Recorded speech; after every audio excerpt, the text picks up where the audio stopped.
So did you start off with the idea that the brands from that part of the world were inherently different from Western? Yeah, that was my Did that hypothesis, emerge? Right, and you started slightly with luckily family, that yeah. is half true. It's rather like food. I mean, food in that region and across other parts of the world is remarkably similar. You know, we're all human, and we sit down and we celebrate with our families and we eat it, and you know, we have sort of many.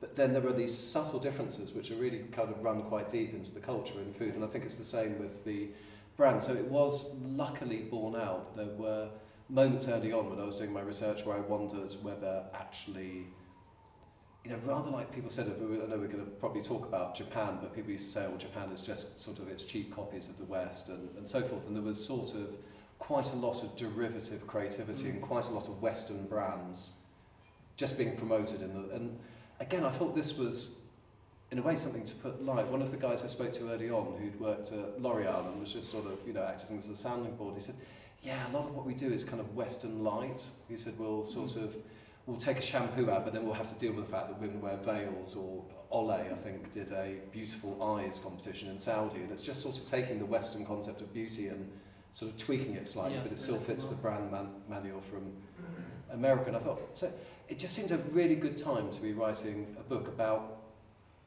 a selection of brilliant ideas coming from the emerging world. And of course, when you get into it, because I based it on interviews, the story just takes on a life of its own, and I got very drawn into it. And I think it was borne out that there is a different approach to brands, and it is as different as Muji and Honda and some of the Japanese brands were different from American brands, but only that different. They're still brands, I think.